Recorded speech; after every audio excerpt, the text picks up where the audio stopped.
Praise the Lord. இன்னைக்கு ஏசப்பா உங்களை பார்த்து சொல்கிற வார்த்தை என்ன அப்படின்னா, நான் துன்பத்தின் நடுவில் நடந்தாலும் நீர் என்னை உயிர்ப்பிப்பீர். ஆமென். நீர் என்னை உயிர்ப்பிக்கிற தேவன்.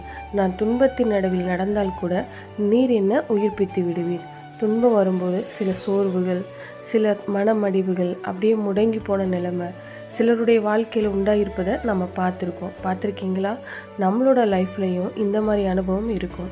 பைபிளில் யோபுவை பார்த்தீங்கன்னா, நல்லா வசதியாக வாழ்ந்த மனிதர், பேர் புகழோடு இருந்தவர். திடீர்னு துன்பம் அவரை சூழ்ந்து கொண்டது.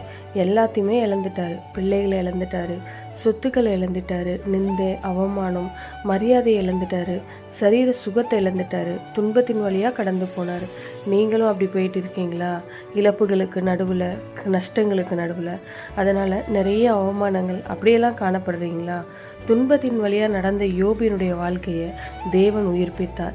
அவரை மறுபடியும் கர்த்தர் உயிர்ப்பித்து சுகம் கொடுத்து இழந்து போனதையெல்லாம் திரும்ப கொடுத்து 2 மடங்கு ஆசீர்வதித்தார். அது மட்டும் இல்லை, எந்த இடத்துல துன்பத்தை அனுபவிச்சு சிறுமையை அனுபவிச்சாரோ அதே இடத்துல உயர்த்தினார் அப்படின்னு வேதத்தில் இருக்குது. இன்றைக்கு உங்கள் வாழ்க்கையிலும் கூட அதே மாதிரி நடக்கும். இன்றைக்கு நீங்கள் துன்பத்தின் பாதையில் நடக்கலாம். ஆண்டவர் உயிர்ப்பிக்கிற ஒரு ஆண்டவர். இனி முடிஞ்சது அவ்வளோதான் நினைக்கிறீங்களா? அவரால் உயிர்ப்பிக்க முடியும். மரித்து போன சரீரத்தையே உயிர்ப்பிக்க செய்த ஆண்டவர் தான் நம்முடைய ஆண்டவர். அதனால் எல்லாம் முடிஞ்சு போச்சு அப்படின்னு நினைக்காதீங்க. ஆண்டவர் உயிர்ப்பிப்பார். குடும்பத்துக்குள்ளே, உங்கள் ஊழியத்தில், பிஸ்னஸில் நீங்கள் உயிர்ப்பிக்கப்படுவீங்க. மறுபடியும் எழும்புவீங்க. அதனால் சோர்ந்து போகாதீங்க. முடிவு ஆசீர்வாதமாக இருக்கும். ஜெபிக்கலாமா?